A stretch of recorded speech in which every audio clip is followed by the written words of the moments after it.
2007 সালে অর্ধেক পার্ট যখন এটা ফ্ল্যাট বা অন্য কিছু হতে চলেছে, সেই সময় মনে হলো এই বাড়িটার না মানে রক্ষা করলে আলমবাজার মোটে অস্তিত্ব থাকবে না। 1 টাকার বিনিময়ে এটাকে একটা দলিল করে দেওয়া হলো বেলুড় মঠকে 999 বছরের lease deed. Part of the Math, part of this mission. এই কাজটা থেকে একটু যেন নিজেকে সরিয়ে রাখতে হয় নানা চাপে, নানা অনুশাসনের মধ্যে। রাস্তায় নেমে সাদাকে সাদা কালোকে কালো বলা একটু কঠিন হয়ে যায়। এখন এমন একটা দুনিয়া চলছে যেখানে রাজনীতি মানেই নিজের স্বার্থ, সেখানে পলিটিক্যালের দাপাদাপি, পলিটিক্যাল মানে রাজনীতিবিদ্যার দাপাদাপি, সেই জায়গায় আমি মুখ খুলেছি। আচ্ছা,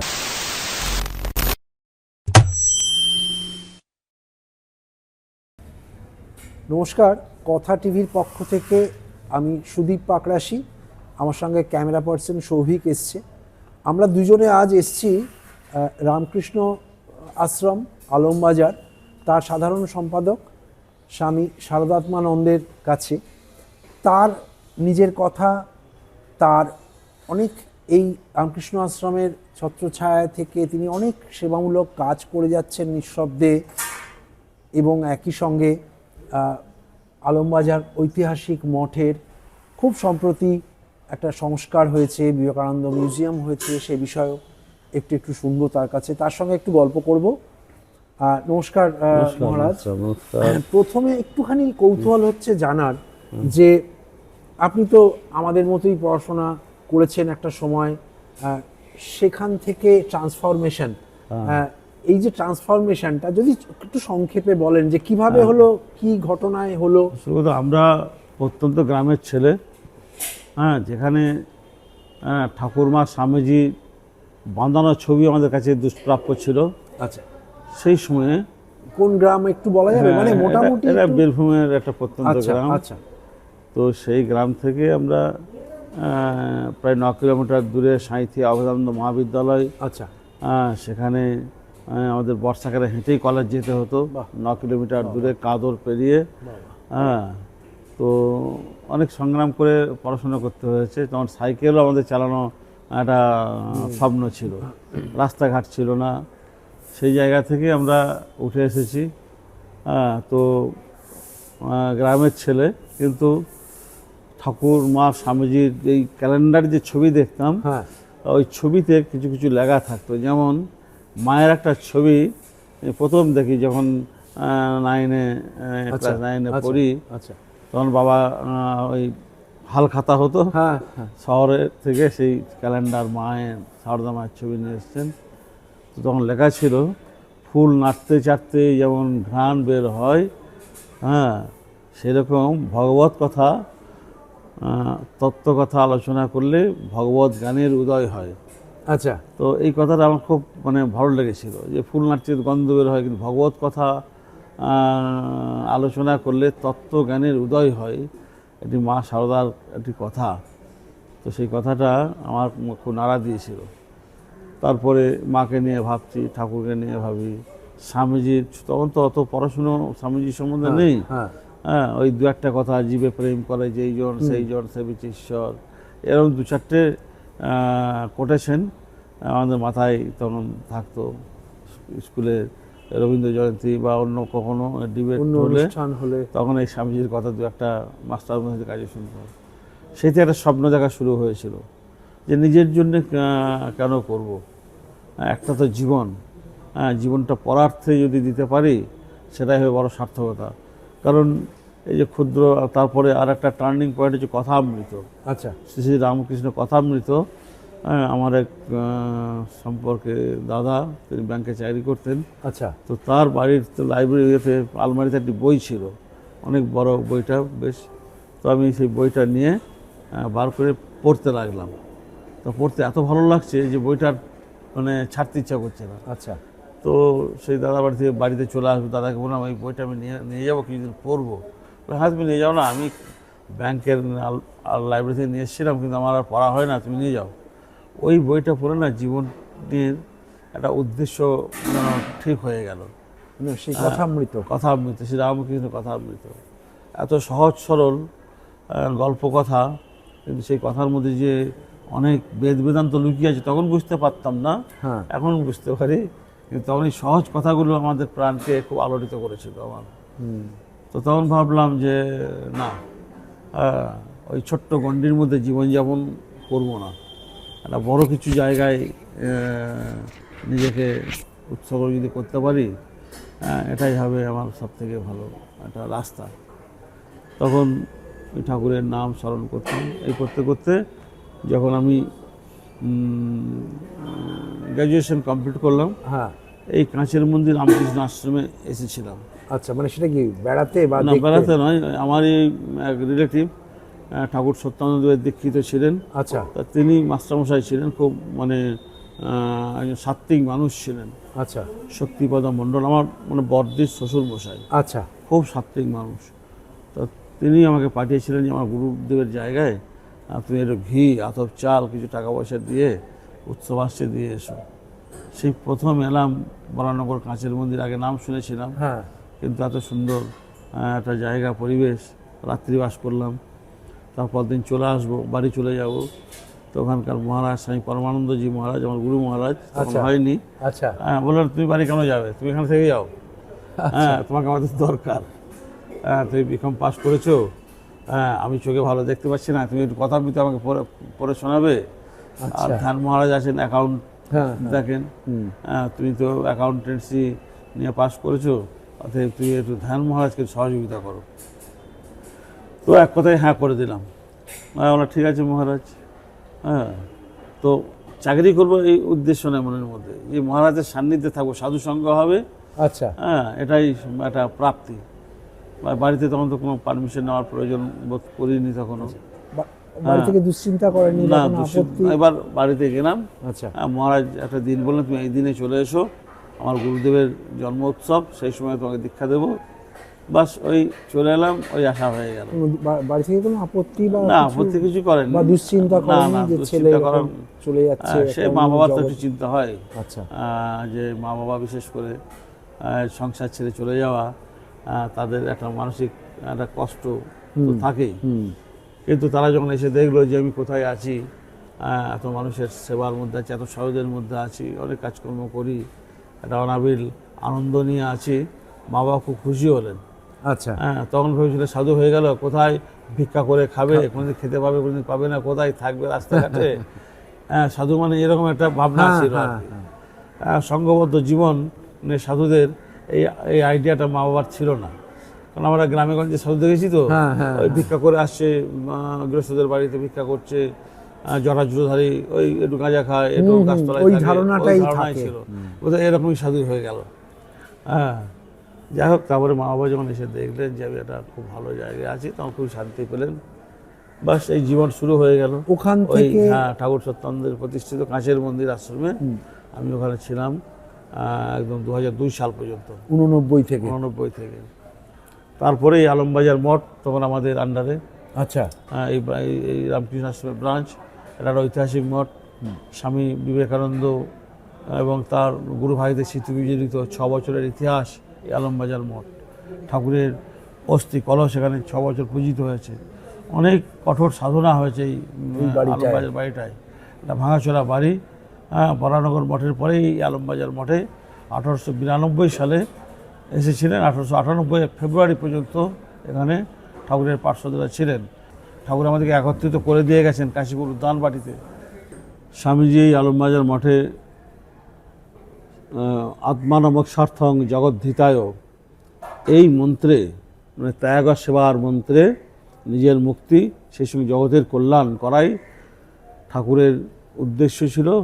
যে জগতে তিনি যে এসেছেন একটা বার্তা দিতে, মানুষের মধ্যে যে দেবত্বের পূর্ণ প্রকাশ বা পূর্ণ জাগরণ রয়েছে, সেই বার্তাটি তিনি দিতে এসেছেন। মানুষের মধ্যেই দেবতার প্রকাশ। তো স্বামীজি এটাই বেদান্তের মূল ভাবনা, মানুষকে দেবত্ব উন্নীত করাটাই হচ্ছে উদ্দেশ্য। তো 2002-এ আপনি এলেন, এসে দায়িত্ব মানে আলমবাজার মঠে দায়িত্ব নিলেন। তো তখন তো বাড়িটার খুব মানে খুব দুরবস্থা ছিল। তো আপনার কি এসে প্রথমে বাড়িটাকে একটুখানি? হ্যাঁ অবশ্যই। সংস্কার করে। আমার আগে যিনি ভদ্রসন্নজি ছিলেন হ্যাঁ। তিনি 2002 সালে মারা যাওয়ার পরে আমাকে এখানে পাঠানো হলো হ্যাঁ। এই আলমবাজার মঠের দেখভালের জন্য। তো এসে দেখলাম খুবই দুরবস্থা বাড়িটার। হ্যাঁ, পাড়ার লোকও এখানে সব ডাস্টবিন করে দিয়েছে, সেইগুলি আমি আস্তে আস্তে পরিষ্কার করতে থাকি। হ্যাঁ। নানা সংগ্রামের মধ্যে চলতে থাকি। সরকারি না সহযোগিতা তখন কোনো পেয়েছিলেন? সরকারি সহযোগিতা পাইনি। আচ্ছা, আমাদের আবেদন তো নিশ্চয়ই হ্যাঁ, করেছিলেন। হ্যাঁ, তবে দু একজন বিধায়ক অবশ্যই করেছেন, এটা বলা অবশ্যই দরকার। তো যেমন অমর বাবু ছিলেন এমএলএ, হ্যাঁ। তিনি সহযোগিতা করেছিলেন।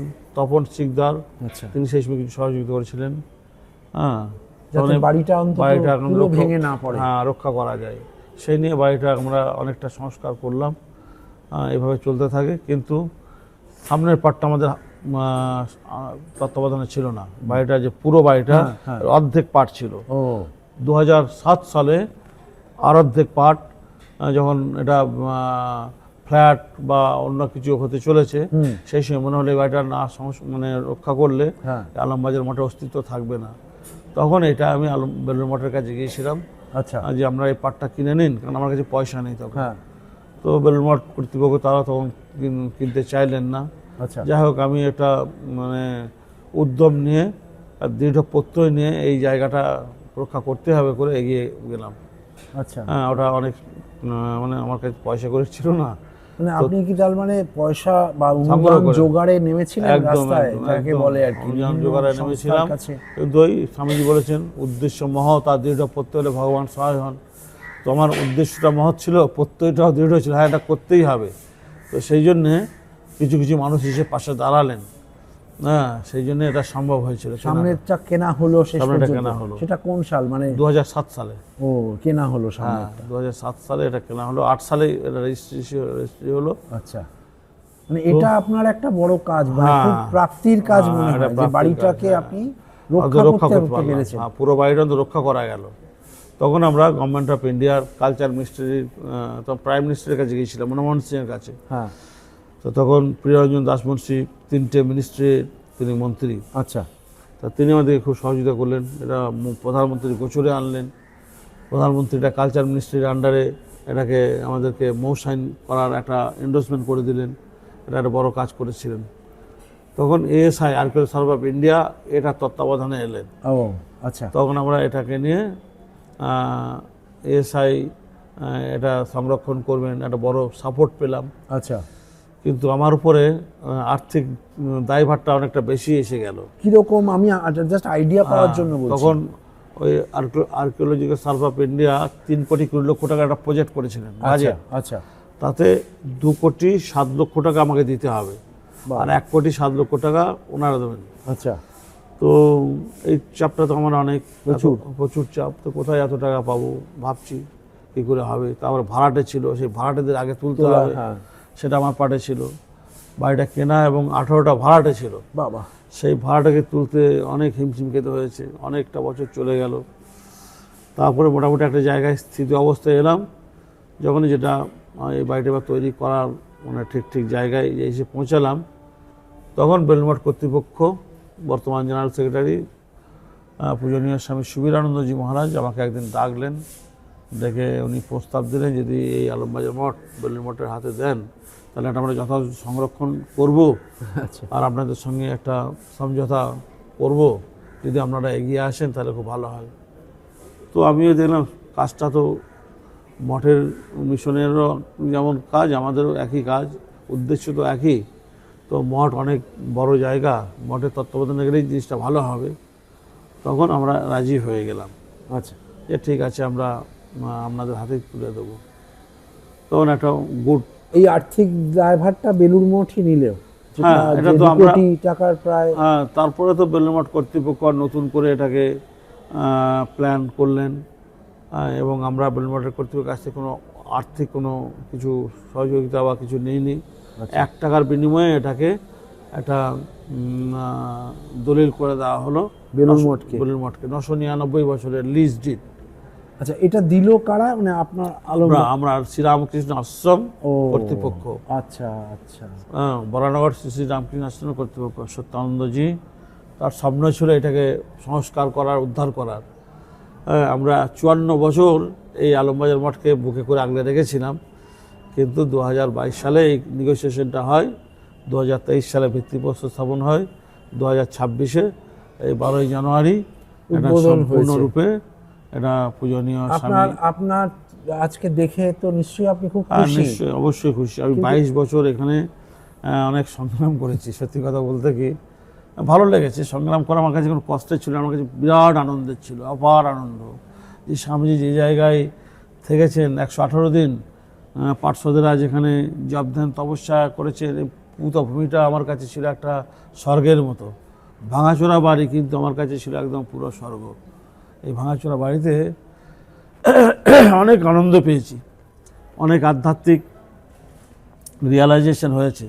আপনি কি এই বাড়িতে একা মানে গিয়ে বসে বসে থাকতেন কখনো? না না, একা কেন, আমরা তো অনেকেই ছিলাম, অনেক সাধুরা ছিলাম, এবং নিত্য পুজো পাঠ, ওই বাড়িতে নানা অনুষ্ঠান একদম বেলুড় মঠের নিয়ম মেনে আমরা সকাল থেকে রাত পর্যন্ত এখানে পুজো পাঠ, আরতি, নানা পার্শ্বদের জন্মোৎসব, ঠাকুরমা স্বামীজির জন্মতিথি, নানা অনুষ্ঠান, এবং স্বামী বিবেকানন্দের যে কলকাতা প্রত্যাবর্তন 19শে ফেব্রুয়ারি, একটা ঐতিহাসিক দিন। সেই দিনটা ঠিকভাবে পালিত হতো না, 2009 সাল থেকে ঠিক করলাম এই দিনটা একটা কলকাতার ইতিহাসে একটা মানে মার্কিং ডে।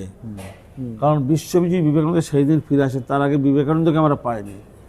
স্বামী বিবেকানন্দ সেই দিন ফিরে এলেন বিশ্ব জয় করে। এটা কলকাতার ইতিহাসে বা বাংলার ইতিহাসে একটা ঐতিহাসিক তাৎপর্য আছে।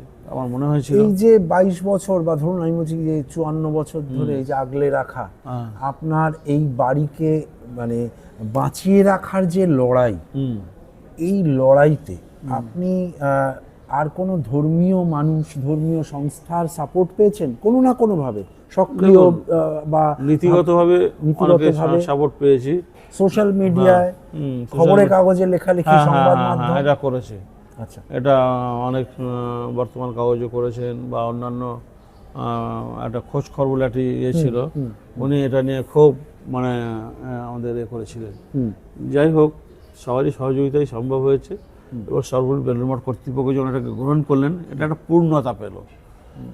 একটা মেন স্ট্রিমের সঙ্গে এটা যুক্ত হওয়া, এটা আগেও তো মানে এটা গ্রহণ করতে পারতেন, যখন দেখছেন আপনি লড়াই করছেন। হয়ে ওঠেনি, এটা এর অনেক ইতিহাস আছে, সেটা বলে লাভ নেই। যেটা হওয়ার একটা নির্দিষ্ট সময় থাকে, সেটাই হয়েছে, এটাই মানতে হবে। সেটাই বলছি, কারণ মঠ কর্তৃপক্ষ কোনো কারণে হয়তো নানা কারণে হয়ে ওঠেনি, মঠের দিক থেকে এগিয়ে আসেননি। আমরা লড়াই করেই যাচ্ছি আর জান প্রাণ দিয়ে। আপনাকে আমি ঠিক এই প্রসঙ্গে মহারাজ একটা জিনিস জিজ্ঞেস করছি, সেটা হচ্ছে যে এই যে আপনি বলছিলেন, বা আমরাও বই পড়ে যেটুকু জেনেছি, মানুষের সেবা করা, মানুষের সেবায় নিজেদের জীবনকে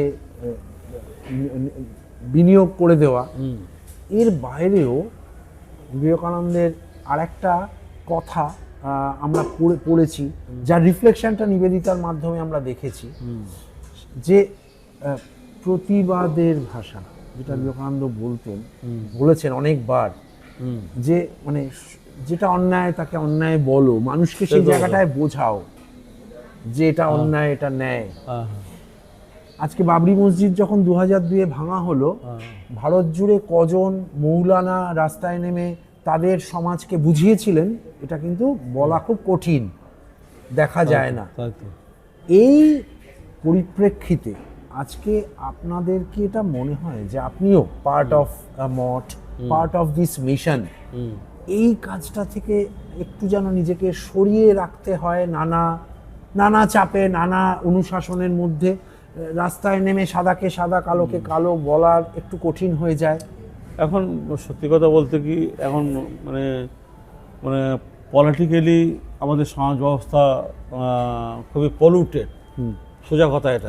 হ্যাঁ, কারণ রাজনীতির যে আদর্শ, সেই নীতিতে এখন রাজনীতি হচ্ছে কিনা সেটা একটা প্রশ্নের মুখে দাঁড়িয়ে পড়েছে। যাই হোক, সেই জন্যে আমাদেরকেও প্রতিষ্ঠান বাঁচিয়ে চলতে হয়। নানা রকম ক্ষোভের মুখে যে পরিণতি নয়, পড়েছিও, তো সেগুলোকে আমরা ওভারকাম করতে পারি এই কারণেই যে আমাদের সামনে একটা মিশন আছে, একটা জিল আছে। আজকে রাজনীতির স্বার্থান্বেষী এমন একটা দুনিয়া চলছে যেখানে রাজনীতি মানেই নিজের স্বার্থ নিজে ভোগ বিলাসে এবং ব্যস্ত মানুষ। সবচেয়ে বড় কথা মহারাজ যে তাহলে ধরুন আমি চোখের সামনে হ্যাঁ। একটা অন্যায় দেখেও হুম। আমি যদি সমাজের কোনো বিদ্যজনও হয়ে থাকি আমি কিন্তু সেখানে আমার মুখ খুলি না, এটা এই না, ট্রেন্ডটাই প্রয়োজনে খুলতে হয়, প্রয়োজনে আমরা মুখ খুলেছি, আচ্ছা প্রয়োজনে মুখ খুলেছি আমি। হ্যাঁ, কারণ বেশ কিছু জায়গায় দারুণ অনৈতিক কাজ হচ্ছে, হ্যাঁ প্রশাসন নীরব, হ্যাঁ হ্যাঁ, সেখানে পলিটিক্যালের দাপাদাপি, মানে রাজনীতিবিদদের দাপাদাপি, সেই জায়গায় আমি মুখ খুলেছি। আচ্ছা মুখ খুলে আমি প্রতিবাদ করেছি এবং তার ফলও পেয়েছি। ফলো পেয়েছেন? নিশ্চয়ই ফল পেয়েছি। আচ্ছা আচ্ছা যারা মানে দুর্বৃত্তায়নের কাজে লিপ্ত তাদেরকে তো আমার ভয় নেই। আচ্ছা অতএব তাদেরকে বোঝাতে পেরেছি যে না, তোমরা এটা করতে পারো না। তারা ভেবেছিল সাধারণ মানুষ হলে কি তারা চুপ করে যেত, কিন্তু আমি সন্ন্যাসী, আমি দেখছি একটা নদীর বাঁধ কাটা হচ্ছে, সেখানে প্রতিবাদ করব না, এইভাবে প্রতিবাদ করেছি। সেরকম ঘটনা হয়েছে, অনেক ঘটনা হয়েছে। সেটা ধর্ম নিয়ে রাজনীতি আর যে ব্যবসায় নেমেছে দেশ জুড়ে, আপনি এটাকে কিভাবে দেখেন? না, ধর্মকে রাজনীতির সঙ্গে জড়িয়ে দেওয়াটা ঠিক না। ধর্মের জায়গায় ধর্ম মানে কি? ধর্ম রাজনীতির উপরে নির্ভর করে না, রাজনীতি ধর্মের উপরে নির্ভর করে। যে রাজনীতি ধর্মীয় অনুশাসন মেনে চলবে তবেই সেটা রাজনীতি। কারণ আমাদের এই ভারতবর্ষ হচ্ছে আধ্যাত্মিকতার দেশ। এখানে রাজনীতি করতে গেলে ধর্মকে তোমাকে মানতেই হবে। যে যার ধর্ম ঠিক পালন করবে। সব ধর্মের একটাই সার কথা আছে, যে মানুষের কল্যাণ। কিন্তু কোনো ধর্ম যদি আরেক ধর্মকে ছোট করে, অন্যকে নিন্দা করে, অপবাদ করে, সেটা ধর্মীয় প্রতিষ্ঠানে তাকে বলা যায় না। সেখানে একটা স্বার্থান্বেষী ধর্মীয় সংগঠন হতে পারে, সেটা বড় জোর। কিন্তু আমাদের এই ভারত সনাতন ধর্মের দেশ, পরস্পরের প্রতি আমাদের ভালোবাসা, সুসম্পর্ক থাকবে, সবাই স্বাধীন মতবাদ, স্বাধীনভাবে ধর্মাচরণ করতে পারবে, এটাই শ্রীরামকৃষ্ণের মতাদর্শ। যত মত তত পথ, সব ধর্মই সত্য। অথচ ঠাকুর যেখানে বলেছেন এই কথা, তিনি রিয়েলাইজ করেছেন ধর্মের একটাই কথা, যেটা হচ্ছে মানুষের কল্যাণকামী ধর্ম। সেখানে যদি মানুষকে নিপীড়ন, শোষণ করে যে ধর্ম, বা অপর ধর্মকে ছোট করে, হেয় করে, সেটা ধর্ম নয়। তো এটাই আর কি ব্যাপার। মহারাজ, আমি এবার একটু আসছি এই রামকৃষ্ণ মিশন, রামকৃষ্ণ আশ্রম বড়নগর, এর ছত্রছায়া থেকে আপনাদের মোটামুটি সেবামূলক কাজ। হ্যাঁ, অনেক চলছে আমাদের, প্রায় 19-20টা ব্রাঞ্চ। আচ্ছা, হ্যাঁ, বীরভূমে বেশি, মূলত ঝাড়খণ্ডে 3টে আছে। আচ্ছা, তারপরে আমাদের একটা নারী ও শিশু কল্যাণ প্রজেক্ট চলে ভাঙড় 1 ব্লকে, সেখানে 330টা সেন্টার আছে, ICDS প্রজেক্ট। এমনি কাজ কি হয় ওখানে? নারী এবং শিশুদের প্রোটেকশন, যেটা ICDS এর কাজ, সেই একটা প্রজেক্ট আমাদের আন্ডারে চলে। 2টি অরফ্যান হোম আছে, একটা ওল্ড এজ হোম আছে, এবং একটা হসপিটাল আছে। প্রোটেকশনটা কিভাবে দেয়? ট্রেনিং দেওয়া হয়? হ্যাঁ, নিশ্চয়ই, এটা গভর্নমেন্টের একটা পলিসি। ও, এটাই রামকৃষ্ণ আশ্রমের সঙ্গে? এটা আমাদের একটা NGOর মাধ্যমে একটা প্রজেক্ট চলছে। আচ্ছা, এটা মূলত গভর্নমেন্টই চালাই ম্যাক্সিমাম প্রজেক্ট, কিন্তু 10% প্রজেক্ট NGOদের মাধ্যমে চলে, তার একটা আমরা চালাই, সেটা ভাঙড় 1 প্রজেক্ট। ভাঙড় 1। আর এই যে বলছেন অনাথ আশ্রম, সেগুলো কোথায় আছে? এটা বীরভূমে আছে, বসিরহাটে আছে, মল্লারপুরে আছে। আমরা বেশ কিছু মানুষদের রেশন দিই, যারা মানুষের সামনে গিয়ে চাইতে পারবে না, এরকম বেশ কিছু মানুষকে আমরা, মহিলাদের বিশেষ করে আমরা সিলেক্ট করেছি, তাদের মাসের রেশনটা আমরা দিই। মেডিকেল ভ্যান আছে। চাইতে পারবে না মানে তারা কি বিশেষভাবে সক্ষম না? কোনো না, বিশেষ সক্ষম না। অনেক মানুষ আছে যারা একটার সময় খুব ভালো জীবনযাপন করেছে, বিশেষ করে মধ্যবিত্ত সমাজ। হ্যাঁ, কোনো বিধবা, তার কোনো পেনশন নেই, তার কোনো জমি জায়গা নেই, সে গভর্নমেন্ট বিশেষ সহায়তা পায় না, সে খাবে কী করে? এরকম বেশ কিছু অসহায় মানুষের পাশে আমরা দাঁড়িয়েছি। বেশ কিছু থ্যালাসেমিয়া পেশেন্ট শিশুদের, তাদের যে ঔষধপত্র লাগে, সেটাকে আমরা দেওয়ার ব্যবস্থা করেছি আমাদের সংস্থার মাধ্যমে। এটা বিভিন্ন জনের কাছ থেকে। ঝাড়খণ্ডে চলছে? বীরভূমেই। আচ্ছা, হ্যাঁ, এবং আমাদের এই যে আমার 5টা অনাথ মেয়েরা আছে, তারা এখানেই থাকে, তাদের দায়িত্ব নিতে হয়েছে। আচ্ছা, এরা কোত্থেকে, মানে এটা পুরুলিয়া হোম থেকে এসেছিল। আচ্ছা, গভর্নমেন্ট আমার কাছে পাঠিয়ে দিয়েছিল, কিন্তু এদের জন্য কোনো গভর্নমেন্ট অনুদান পাইনি, বা আমি এটা তো হোম নয়, যা শুধু প্রোটেক্টের জন্যে আমার কাছে পাঠিয়ে দিয়েছিল। তো সেই জায়গায় সেই মেয়েদের দায়িত্ব নিতে হয়েছে আমাকে। এই যে কাজ কর্মকাণ্ড কর্মযোগ্য, আপনি মানে সরকারি অনুদান সহযোগিতা কোনোভাবে পেয়েছেন?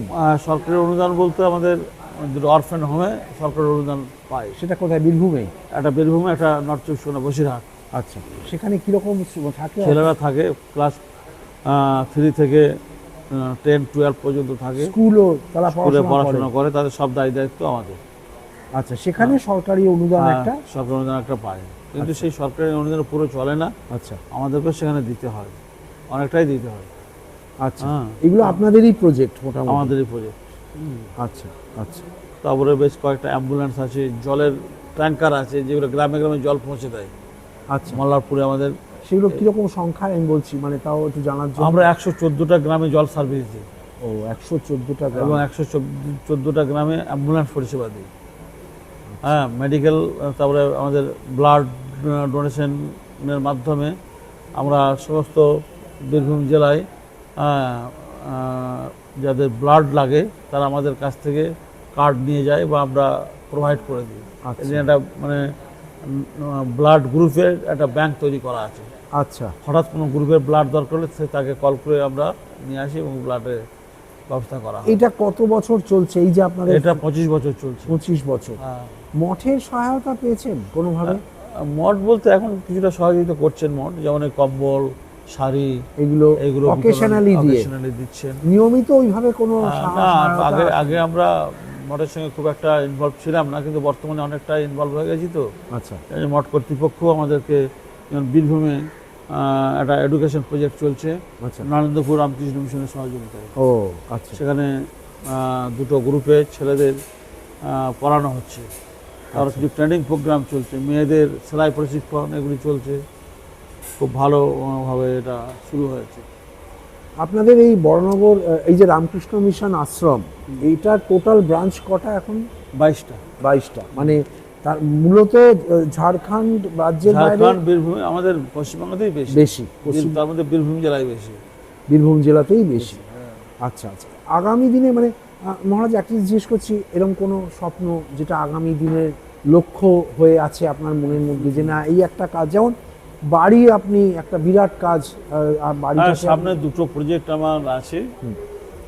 একটা হচ্ছে সমাজে বয়স্ক মানুষদের অনেক নিরাপত্তার অভাব আমরা ফিল করছি, কারণ একটা ছেলে বা একটা মেয়ে, এই একটা ছোট্ট পরিবারের মধ্যে সবাই বাস করছেন, কিন্তু বয়স হলে ছেলেমেয়েরা হয়তো বাইরে আছে, মা বাবাকে দেখার সুযোগ পাচ্ছে না। একটা বানপ্রস্থ আশ্রম। আচ্ছা, আফটার রিটায়ারমেন্টের পরে তারা এই বানপ্রস্থ আশ্রমে আসবেন, গৃহী মানুষরা, স্বামী স্ত্রী দুজনেই। আচ্ছা, হ্যাঁ, তারা কমিউনিটি লিভিং করবেন একসঙ্গে, যেমন আমরা সন্ন্যাসীরা থাকি সেরকম গৃহস্থ মানুষ একসঙ্গে থাকবেন। তাতে তাদের প্রোটেকশন, তাদের একটা জয়ফুল লাইফ। হ্যাঁ, সেখানে তাদের খরচাপাতি কি তারা নিজেরা দেবে? নিজেরা দেবে। সেটা কি খুব মানে এমনিতে তো আর 5টা বৃদ্ধাশ্রমের মতো না, তার থেকে কম? না, এটা অন্য একটা মিশন আছে। আফটার রিটায়ারমেন্টের পরে আপনাকে নাম নথিভুক্ত করতে হবে। আচ্ছা, আপনি ওখানে আপনার বাড়িতে আছে থাকতে, বাড়িটা তখন আপনার একটা মানে বেড়াতে আসার জায়গা হয়ে যাবে। আচ্ছা, আপনি ওই জায়গাতে থাকলেন, থাকা খাওয়া, তারপর আপনি যেহেতু শারীরিকভাবে সমর্থ আছেন, কিছু সামাজিক কাজকর্মের মধ্যে যুক্ত থাকবেন। আচ্ছা, কিছু এডুকেশন প্রজেক্টের সঙ্গে যুক্ত থাকবেন। আমরা কিছু চ্যারিটেবল ডিসপেন্সারি, কিছু কোচিং সেন্টার করবো, তার মধ্যে যুক্ত থাকবেন। আচ্ছা, মায়েরাও নানা রকম কাজের মধ্যে ইনভলভ থাকবেন, কিন্তু কমিউনিটি লিভিং। মানে সেখানে তাদের খরচাটা ন্যূনতম, খরচাটা ন্যূনতম, মানে যেটুকু খরচা লাগে এটা সেটুকু দিতে হবে, থাকা খাওয়ার জন্য। প্রফিট ওরিয়েন্টেড নয়, যেটুকু থাকা খাওয়ার লাগে সেটুকু দিতে হবে। কিভাবে করবেন, মানে জমি টমি কিনে একটা প্রজেক্ট শুরু হয়েছে। কোথায়? এটা সলপে একটা শুরু হয়েছে। সলপে? হ্যাঁ। কতজন ফ্যামিলি থাকতে পারে এখানে? আমাদের এখন অন্তত 100 জনের মতো আমরা একটা প্রোভাইড করব। আচ্ছা, হ্যাঁ, মানুষ যদি এগিয়ে আসে। এটা শুরু মানে অফিসিয়ালি কাজটা স্টার্ট হয়েছে। হ্যাঁ হ্যাঁ। আর একটা মাল্টি ডাইমেনশন ব্লাইন্ড প্রজেক্ট বীরভূমে হবে, রামপুরহাটে। সেটা কিরকম? মানে সেটা 70 বিঘা ল্যান্ড গভর্নমেন্ট দিয়েছেন। আচ্ছা, তো সেখানেই মাল্টি ডাইমেনশন, মানে ব্লাইন্ডরা ভিক্ষা করবে না, প্রত্যেকে তাদের প্রতিষ্ঠিত হতে হবে। কেউ গান বাজনা, খেলাধুলো, তাদের ট্রেনিং সেন্টার এবং তাদেরকে পড়াশুনো সব কিছুর খুব বড় প্রজেক্ট হবে, প্রায় 400 ছেলে মেয়ে থাকতে পারবে বাহ, সেখানে। সেটা ওই রামকৃষ্ণ মিশন আশ্রম হ্যাঁ, আমাদের রামকৃষ্ণ আশ্রমের তত্ত্বাবধানেই। তত্ত্বাবধানেই হবে। আর একটা আমাদের বর্ধমানে হবে, সেটা হচ্ছে ফিজিক্যালি চ্যালেঞ্জ ছেলে মেয়েদের, ও বিশেষভাবে বিশেষভাবে সক্ষম ছেলে মেয়েদের, তাদের থাকার, তাদের ট্রিটমেন্ট, মা বাবারা চলে গেলে তাদের নিরাপত্তাহীনতায় ভোগে, সেই সব যদি না হয় তার জন্য আমাদের একটা মডেল প্রজেক্ট হবে। বাহ, হ্যাঁ, খুব ভালো। মানে এই- আপনি এটা- কাজের মধ্যেই হ্যাঁ, আছেন। আছি, এখন যাই না, ভগবান ম্যান প্রপোজ গড ডিসপ্রোজ, ভগবান ইচ্ছা করলে করতে পারেন, আমাদের ইচ্ছা আছে, মানুষের সহযোগিতা মানুষ চাই। আপনার এখন কত এজ চলছে? আমার 60+। 60+। মানে আমি বলছি এই এই 89 সালে এসেছিলেন, হ্যাঁ, এই মিশনের সঙ্গে যুক্ত হয়েছেন, হ্যাঁ। মানে সেবার জন্য যে যুক্ত হওয়া, নিজেকে নিয়োজিত করা, আজকে কোনো কোনো আক্ষেপের জায়গা আছে না, না, না না। তৃপ্ত? কোনো আক্ষেপের জায়গা নেই, আক্ষেপ করার সুযোগই নেই আমাদের।